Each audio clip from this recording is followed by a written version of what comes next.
네, 반갑습니다. 오늘 말씀은 다시 사명의 자리로 나아갑시다라는 제목으로 말씀을 전하도록 하겠습니다. 오늘 우리가 읽은 1절서부터 14절 말씀까지를 보시면 예수님께서 부활하시고 난 후에 다시 이제 제자들에게 나타나시는 그런 장면입니다. 요한복음 많이들 읽으시죠? 요한복음이 몇 장으로 되어 있죠? 21장으로 되어 있죠. 근데 요한복음을 읽다 보면 이상하다. 20장이면 끝날 것 같은데 이런 생각이 듭니다. 그래서 딱 끝날 줄 알았는데 보니까 21장에 또 스토리가 또 나와요. 그래서 이거 좀 이 편집이 잘못된 게 아닌가? 이런 생각을 이렇게 가질 때가 있습니다. 그러니까 20장에 보면 요한복음의 결론이 나와 있죠. 이 기록한 목적이 아주 잘 나타나 있습니다. 요한복음은 바로 이 사도 요한이 기록한 그런 책입니다. 거기에 보시면 이 기록 목적이 이렇게 나와 있죠. 예수님은 하나님의 아들이시다. 그리고 메시아다. 우리를 구원하신 구원자 메시아다. 그리고 그 예수님이 우리에게 영생을 주셨다. 이렇게 하면서 딱 결론을 맺고 있어요. 끝 이렇게 돼야 되는데 21장에 다시 그 후에 예수께서 디베라 바닷가 이렇게 나와요. 그 전까지는 무대가 어디였죠? 예루살렘이었죠.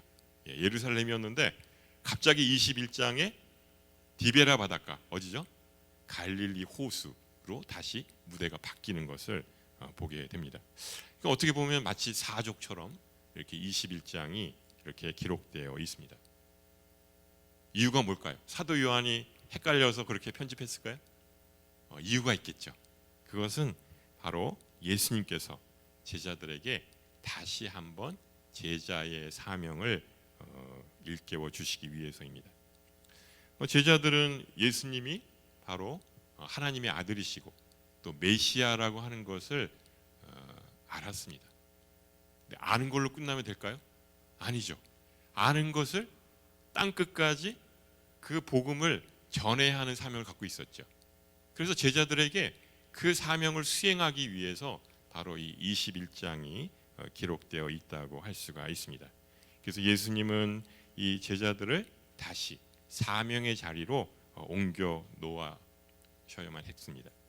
그래서 오늘 말씀은 예수님이 제자들을 어떻게 회복시키셔서 사명의 자리로 이끄셨는가, 또 그것을 통해서 우리를 부르신 그 사명을 다시 한번 돌아보는 그런 계기가 되시기를 바랍니다. 한 세 가지 정도로 오늘 말씀을 좀 나눌 텐데요. 첫 번째로는 예수님이 부르신 사명을 깨닫고 우리의 삶을 바꿔야 한다고 하는 것이죠. 우리 1절에서 3절 말씀 같이 한번 읽어보도록 하겠습니다. 시작.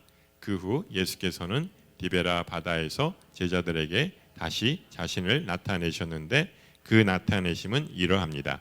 시몬 베드로, 디드모라고 하는 도마, 갈릴리 가나 사람인 나다나엘, 세베대의 두 아들들, 그리고 다른 두 제자가 함께 있었습니다. 시몬 베드로가 그들에게 나는 물고기를 잡으러 가겠소 라고 말하자 그들이 우리도 같이 가겠소 하고 말했습니다. 그들은 나가서 배를 탔습니다. 그러나 그날 밤 그들은 물고기를 한 마디도 잡지 못했습니다. 이 디베라 바닷가, 우리가 잘 알고 있는 갈릴리 호수죠. 근데 이스라엘 사람들은 이 바다를 볼 기회가 별로 없어서 이 갈릴리를 바다라고 생각을 했어요. 그래서 이제 디베라 바닷가, 또 이제 좀 있다가 보면 누가복음 5장에 게네사렛 호수, 이게 다 같은 갈릴리 호수를 호칭하는 그런 말입니다. 그래서 예수님이 부활하시고 난 다음에 이 제자들이 갈릴리 호수로 돌아가요. 그러니까 처음에 예수님이 제자들을 부르셨던 곳이 바로 이 갈릴리 지역이었지 않습니까? 근데 이 제자들이 예수님의 부활을 보면 우리가 신이 나서 예수님이 부활하셨어요 이러면서 외치고 다녀야 될 텐데 그게 아니고 갈릴리 호수로 다시 돌아갑니다. 뭘 하죠? 다시 물고기를 잡아요. 그래서 이게 어떻게 된 일인가 우리가 이제 좀 의아해할 수 있는데요. 그래서 이제 제자들 중에서 이 베드로뿐만 아니라 이 나머지 제자들도 같이 이제 갈릴리 이제 호수로 가게 되는 것을 보게 됩니다. 그래서 그들이 원래 했던 바로 이 어부의 생활로 이 생업에 전념하게 되는 것을 보게 됩니다. 그래서 베드로가 나는 물고기 잡으러 가겠다 이렇게 이야기를 합니다. 그러니까 베드로의 원래 전직이 바로 이 어부였죠. 그래서 베드로가 바로 이 어찌된 영문인지 이 복음을 전하는 그런 사역이 아니라 바로 이 갈릴리에서 어부로 다시 물고기 잡는 일에 전념합니다. 그러니까 이 베드로는 이 부활하신 예수님을 만났지만 예수님을 3번이나 부인했지요. 그러니까 자기가 자기 자신을 돌아보아도 너무 이제 실망스러웠던 거예요. 그래서 예수님 앞에 다시 설 자신이 없었습니다. 그래서 이제 모든 게 다 끝났다. 예수님과 나와의 관계는 이것으로 끝 이렇게 해서 에이 물고기나 잡으러 가야겠다. 그리고 이제 갈릴리로 가게 된 것이죠.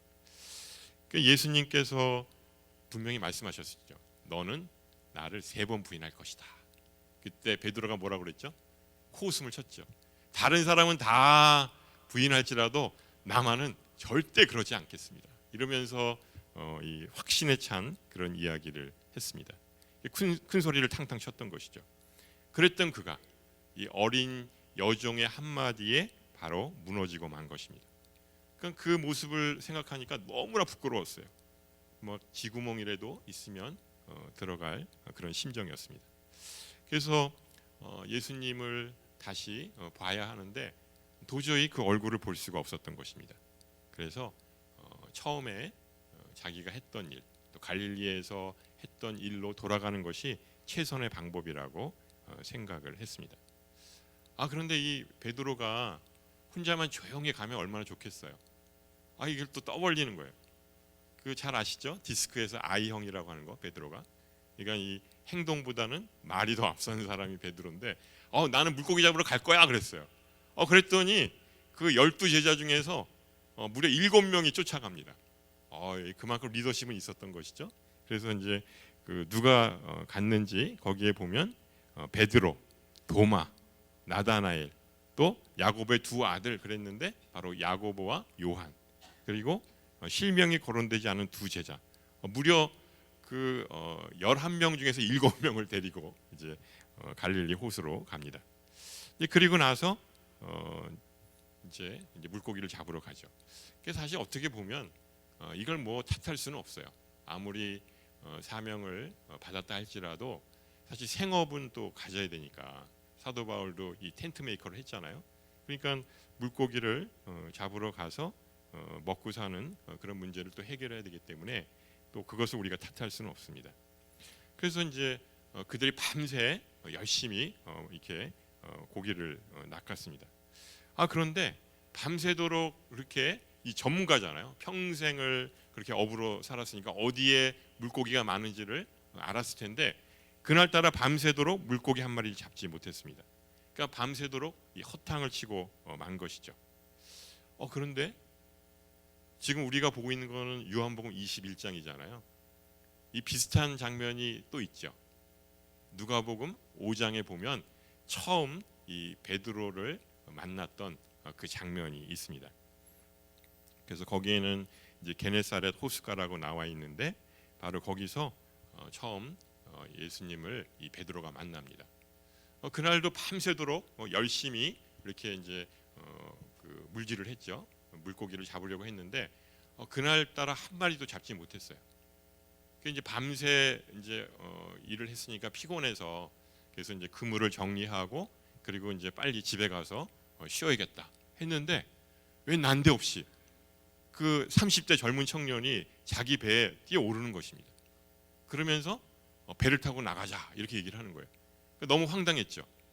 베드로는 피곤해서 이제 집에 들어가서 잠을 자야 되는데 웬 청년이 자기 배에 올라와서 같이 가자고 하는 거예요. 봤더니 바로 예수님이었던 것입니다. 그때 예수님은 이제 공생애를 시작하시면서 이제 많은 사람들이 예수님이 가는 곳마다 몰려들었어요. 왜냐하면 하나님 말씀을 전하시고 또 복음을 전파하시고 또 병든 자들을 고쳐주셨기 때문에 그 예수님이 가시는 곳곳마다 이제 사람들이 물밀듯이 모였습니다. 그러니까 그냥 이렇게 말씀을 전하시면 이게 이제 좀 전하는데 좀 어려움이 있죠. 그러니까 머리를 쓰신 거예요. 왜냐하면 배를 타고 조금 이제 그 호숫가에서 좀 떨어진 곳에 있으면 모든 사람들이 자기를 주목할 거 아닙니까?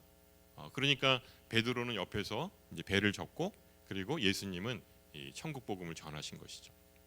그래서 이제 그렇게 전하고 난 다음에 이제 끝났다 이제 생각을 하고 이제 가려고 했더니 예수님이 또 뭐라고 그러냐면 깊은 곳에 가자 이렇게 얘기를 하는 거예요. 베드로 입장에서 어떻게 했을까요? 짜증 났겠죠.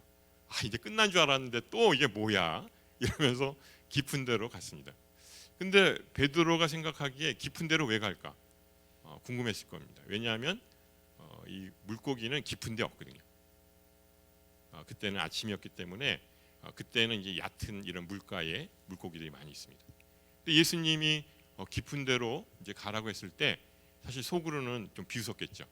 아니 내가 여기서 몇 년 동안 이 어부를 했는데 나 같은 전문가가 없는데 지금 깊은 곳에 가서 이 그물을 내리라고 하니까 좀 황당했을 것입니다.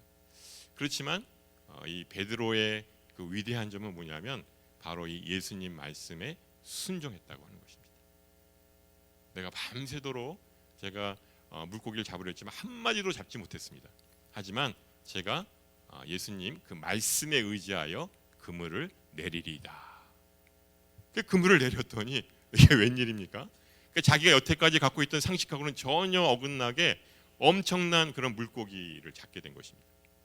그러니까 또 자기 혼자서 할 수가 없으니까 마침 지나가던 그 배에 도움을 받아서 그 배도 막 그 가라앉을 정도로 그렇게 엄청난 물고기가 이제 잡혀지게 된 것이죠. 그래서 이것을 보고 이 베드로는 문득 자기가 죄인이라고 하는 걸 깨닫게 됩니다.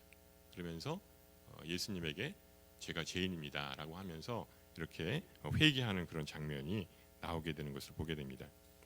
결국 이 베드로와 그의 친구 야고보와 요한은 이 그물과 이 배를 버려두고 예수님을 따라갑니다.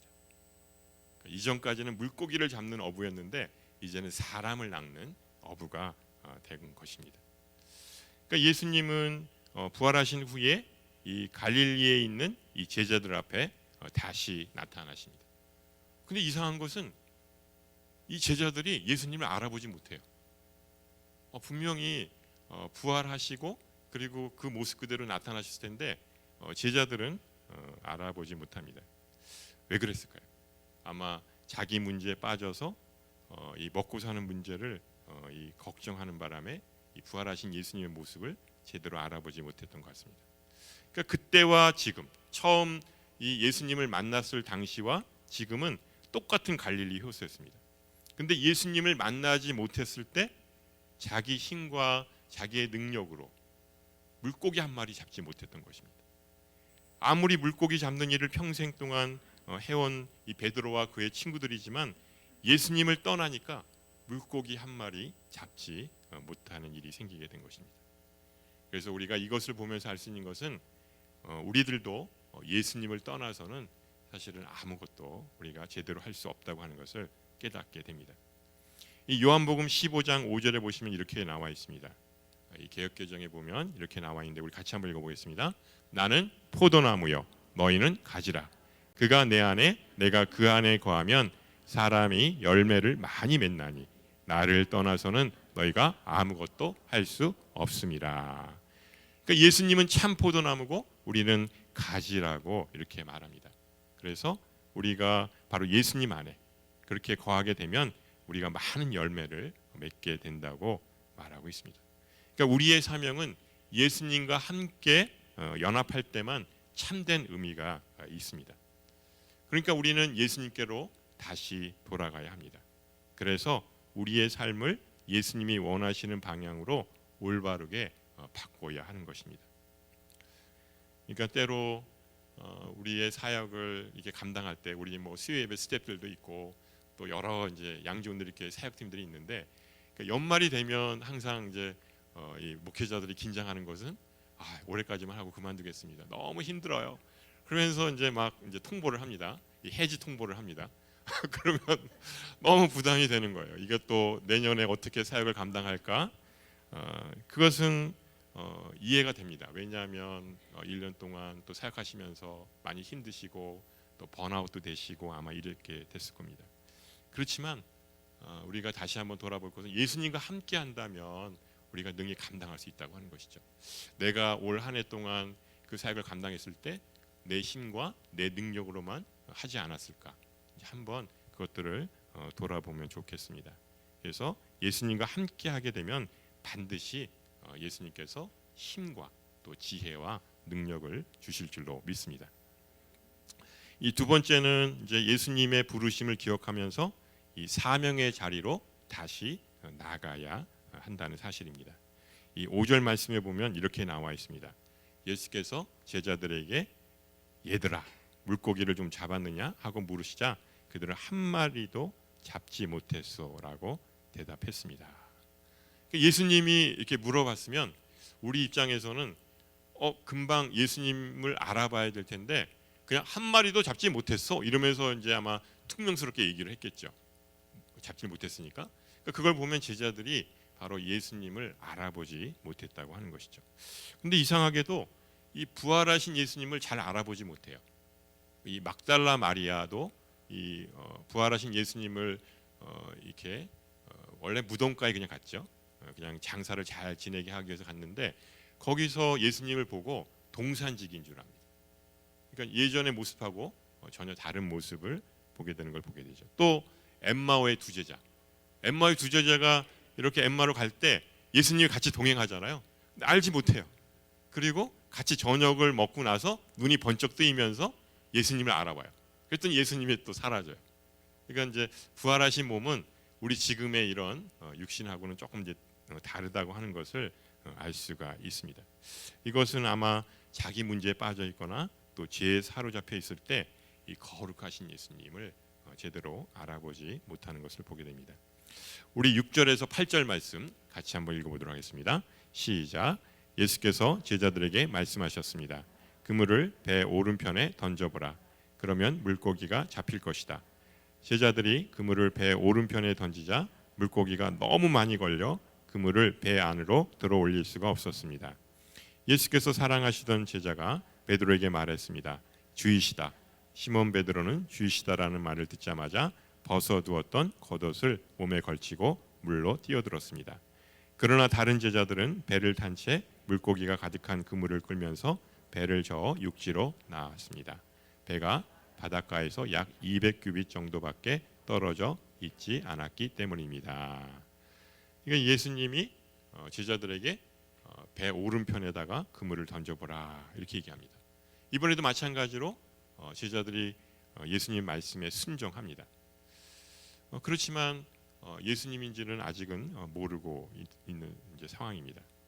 그래서 그물을 던졌더니 정말 엄청나게 많은 그런 물고기를 잡아 올렸습니다. 그러니까 이 그물을 잡아 끌어야 되는데 이 배 위로 올릴 수 없으니까 그냥 질질 끌고 가는 거예요. 지금 얼마나 무거운지.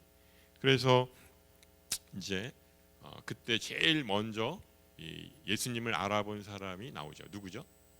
이 요한복음을 쓴 요한, 사도 요한이 제일 먼저 알아봐요. 주님이시다. 바로 살아계신 예수님이다. 그리고 이제 소리를 치는 거예요. 그랬더니 베드로가 옆에서 보고 깜짝 놀라죠. 바로 예수님이네. 그때서야 이제 제자들이 이제 알아보게 됩니다. 그랬더니 이 베드로가 어떻게 했죠? 아마 우통을 벗고 있었나 봐요. 그러더니 막 보통 때 같으면 한 100m 떨어져 있었거든요. 그러면 배를 끌고 가면 되는데 물속으로 뛰어드는 거예요. 역시 베드로답죠. 이 생각보다는 이 행동이 앞서는. 그래가지고 옷을 이제 대충 걸치고 그리고 물속으로 들어가는 거예요. 뭐 수영은 좀 했겠죠. 그러면서 이제 막 이제 예수님께로 이제 나아가게 되고 다른 제자들은 이제 배에 타서 이제 그 엄청난 그 물고기를 갖고 그 낑낑 굴고 이제 가는 겁니다. 그래서 이제 예수님 이제 앞으로 이제 나아가게 되는 것을 보게 됩니다.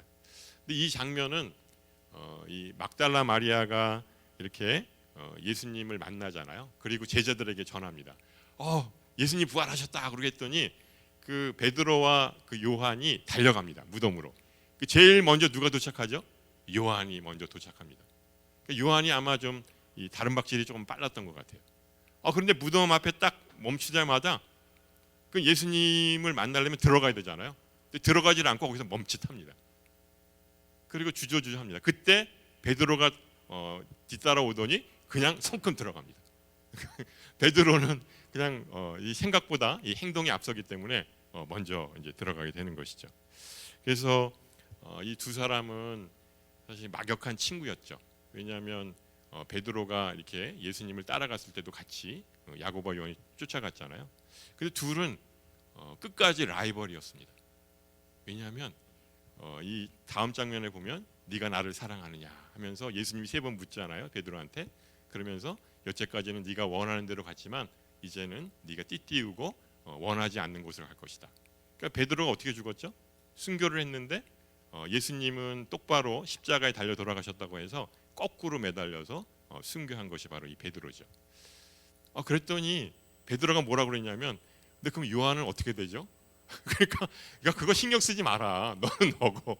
이렇게 끝까지 이제 이렇게 경쟁 의식을 갖고 라이벌이었던 것이 바로 이 베드로와 요한이었다고 할 수가 있습니다. 그래서 하여튼 이 베드로를 비롯한 예수님의 제자들은 예수님의 부르심에 다시금 이 사명의 자리로 나아가게 되는 것을 보게 됩니다. 이제 세 번째는 예수님은 우리의 연약함에도 불구하고 이 사랑의 관계를 회복시켜 주십니다. 이 구절을 보면 이렇게 나와 있어요. 제자들이 육지에 도착해 보니 숯불을 피워놨는데 숯불 위에는 생선이 놓여 있었고 빵도 있었습니다. 베드로가 예수님을 만나려고 물가에서 불이 나게 나왔는데 앞에 숯불을 보고 화들짝 놀란 겁니다. 너무나 깜짝 놀랐어요. 그리고 감히 예수님 앞으로 나아가지 못했습니다. 왜 그랬을까요? 이 베드로에게는 이 숯불에 대한 아픈 기억이 있었습니다.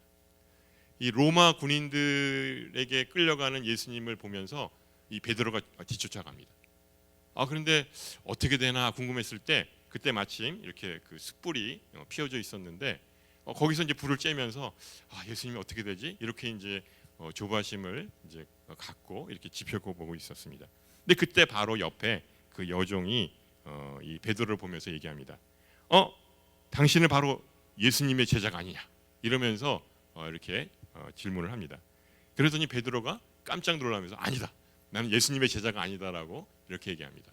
그랬더니 그 여종이 다시 한번 물어보죠. 아니 내가 보기에는 분명히 맞는데 그 예수님의 제자인데 그러면서 이 두 번째도 부인을 합니다. 그러면 이제 넘어가야 되는데 이 여종이 또 한 번 물어봐요. 그랬더니 이 베드로가 부인할 뿐만 아니라 예수님을 저주까지 했다. 이렇게 나와 있습니다. 그러니까 얼마나 이 비참하고 이 참담했겠습니까? 그리고 예수님이 분명히 네가 나를 3번 부인하리라 말씀하셨잖아요. 그 말씀대로 이루어지게 된 것을 보게 됩니다.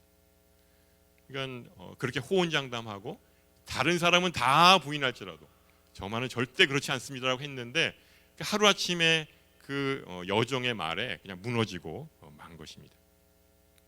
그러니까 그때 봤던 그 숯불이 바로 이 예수님 앞에 놓여져 있었던 것입니다. 그래서 예수님께로 나아가야 하는데 그 숯불을 보니까 예전에 예수님을 배반했던 생각이 납니다.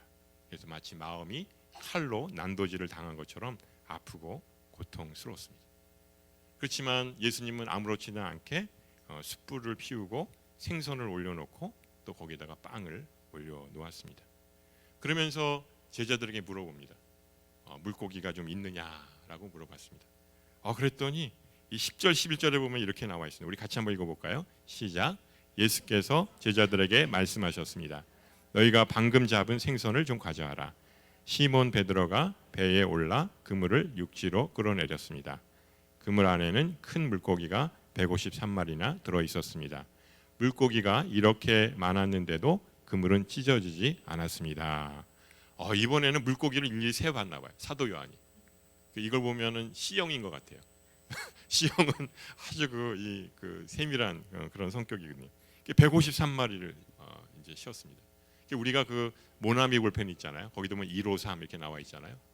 그래서 그 모나미 볼펜이 참 어려웠을 때 그 이제 사장 되시는 분이 거기다 153이라 썼을 때 그게 대박을 치셨잖아요. 전 세계의 그 히트 상품이 바로 이 모나미 볼펜이잖아요. 그래서 이 153이라고 하는 게 이제 그런 의미가 있는 것이죠. 그래서 하여튼 그물 안에 고기들이 가득 찼는데 찢어지질 않았어요. 처음에 누가복음 5장에 보면 그물이 찢어질 정도라고 그랬는데 이번에 그물이 찢어지질 않은 거예요. 왜 그랬죠? 그때하고는 마음가짐이 달라졌죠. 그때는 한 마리라도 더 잡으려고 막 낑낑대면서 그렇게 하다 보니까 그물이 찢어져 버렸는데 이번에는 바로 그 욕심을 내려놓게 된 것입니다. 오직 예수님 말씀에 순종하는 것이 이게 가장 최선이다라고 생각을 한 것이죠. 그래서 예수님은 제자들을 위해서 정성껏 조반을 준비하셨습니다. 그리고 와서 아침을 먹으라 이렇게 말씀하셨습니다. 그 제자들은 그때서야 바로 예수님이라고 하는 것을 깨닫고 그리고 이제 예수님이 차려놓으신 그 아침을 먹습니다. 이것은 마치 예수님이 십자가에 달리시기 전에 잡히시던 날 밤에 그 제자들과 같이 저녁 만찬을 이렇게 함께 하셨던 그 모습을 생각하게 됩니다. 그래서 제자들에게 빵을 나누어 주고 또 생선도 잘 구워서 그렇게 해서 먹기 좋게 나누어 주셨습니다. 14절 말씀에 보면 예수께서 죽은 사람들 가운데서 살아나신 뒤 제자들에게 나타나신 것은 이번이 세 번째였습니다. 알고 봤더니 이게 첫 번째가 아니에요. 세 번째.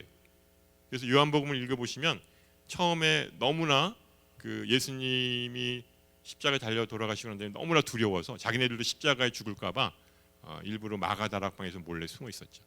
근데 그때 예수님이 나타나시죠. 두 번째는 거기에 도마가 빠졌어요. 그래서 도마는 다른 제자들은 다 예수님을 만났는데 도마는 그때 좀 급한 일이 있었나 봐요. 나는 믿지 못하겠다. 예수님의 그 상처를 직접 보지 않고서는 나는 믿을 수가 없다. 그래서 예수님이 친히 두 번째 나타나셨어요. 이번에 이제 세 번째 나타나신 거죠. 근데 거기다가 막달라 마리아에게 나타난 거자면 네 번이나 나타나셨어요. 그렇지만 그들은 이 부활의 예수님의 모습을 봤지만 그들은 변화되지 않았다고 하는 것을 알 수가 있는 것이죠. 이걸 보면 기적이 사람을 변화시키지는 않구나. 그럼 뭐가 사람을 변화시켰을까요? 예수님은 바로 예수님이 십자가에 달려 돌아가실 때 바로 이 배반하고 도망갔던 이 겁쟁이 제자들에게 이렇게 정성껏 그 사랑을 쏟으시는 것을 보게 됩니다. 이 세 번이나 제자들에게 나타나셨는데 이렇게 나타나신 이유가 뭘까요? 그것은 예수님은 제자들과 이 사랑의 관계가 다시 회복되기를 원하셨기 때문에 그렇습니다.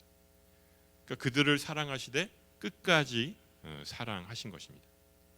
그러니까 이 세상을 바꾸는 것은 복수나 보복이 아니라 바로 이 사랑이라고 하는 것을 제자들에게 가르치고 싶었던 것입니다. 사실 인간적으로 보면 이 제자들 얼마나 정말 연약하고 또한 부족한지 모릅니다. 그렇지만 우리 예수님은 이런 짓 다 하셨어요. 제자들이 이렇게 부족한지 다 아셨어요. 하지만 그들에게 진정한 사랑의 관계를 맺기 위해서 예수님의 참 제자가 되기를 원하셨던 것입니다. 그래서 제자들에게 원래 목적하셨던 그 복음 전파의 사명을 확실하게 부여하기 위해서 그래서 한 번이 아니라 세 번씩이나 이렇게 나타나신 것입니다. 세상을 변화시키는 것, 그것은 바로 사랑입니다. 공동체를 변화시키는 것도 바로 사랑입니다. 우리는 상대방을 잘 안다고 이 지적하고 판단하고 또 평가합니다. 그래서 어떤 사람은 저 사람을 지적질하기 위해서 역사적 사명을 띠고 이 땅에 태어났다. 사람만 보면 지적질을 해요. 그런데 그 사람이 갖고 있는 생각은 뭐냐면 그렇게 하면 그 사람은 그걸 모르고 있을 거야 하면서 하면 그 사람이 변화될 줄 알아요. 변화가 되나요? 그렇지 않습니다. 지적질이 사람을 변화시키지 않죠. 그래서 바로 예수님은 제자들을 판단하지 않으셨습니다. 베드로에게 세 번이나 왜 부인했냐고 따지지 않았습니다. 그것 봐, 내가 너 세 번 부인한다고 그랬잖아. 따지셨어요? 전혀 안 따지셨어요. 그냥 조용히 이 배가 고파서 굶주린 제자들에게 먹을 것을 나누어 주셨습니다. 이 숯불에 따뜻한 생선과 빵을 맛있게 먹을 수 있도록 그렇게 해주신 것입니다. 제자들은 그때 그 바로 예수님의 마음을 알게 되었습니다. 예수님이 자신을 얼마나 사랑하시는지, 또 그 따뜻한 빵과 생선을 먹으면서 그들은 알게 된 것이죠. 그리고 어떻게 하는 것이 예수님을 사랑하는 것인지, 또 부르시는 사명에 충성하는 것인지를 알게 된 것입니다. 제자들은 어떻게 변했습니까?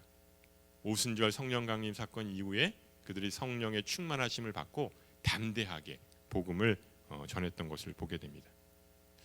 예수님은 제자들을 끝까지 책임지셨습니다. 제자들은 예수님의 그 끝없는 사랑에 항복하지 않을 수가 없었던 것입니다. 우리 예수님은 3번이나 나타나셨어요, 제자들에게.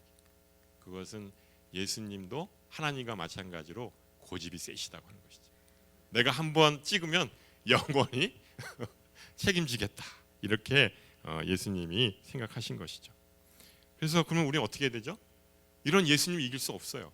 그냥 예수님이 하신 말씀에 우리가 순종하는 것입니다. 그것이 바로 복을 받는 비결이라고 하는 것이죠. 그래서 우리는 주님께 고집 부리지 않고 주님 명령에 온전히 순종하는 것, 그것이 바로 우리가 나아갈 길이라고 하는 것을 깨달아야 합니다. 이제는 더 이상 내가 나의 주인이 아닙니다. 오직 내 안에 예수님이 살아계셔서 나의 주인이 되어주시고 나를 끝까지 인도해 주시는 분이라고 하는 것을 우리가 잊지 말아야 하는 것입니다.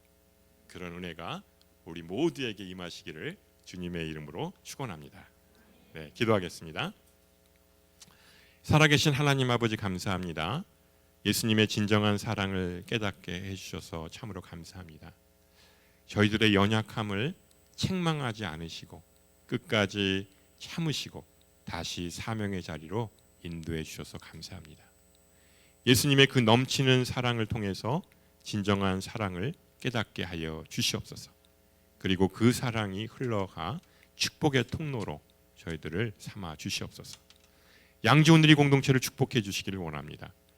우리 공동체 안에 예수님의 진정한 사랑이 흘러넘치게 하시고 또 성령의 충만함으로 하나 되게 하여 주시옵소서. 낮은 곳에 임하여 주님이 보여주셨던 그 겸손하고 또 사랑하는 그 모습을 따라서 우리 모두를 하나님 정말 주님의 은혜로 함께 울며 웃으며 나아가는 사랑의 공동체 되게 하여 주시옵소서. 감사드리며 이 모든 말씀 예수님의 이름으로 기도합니다. 아멘.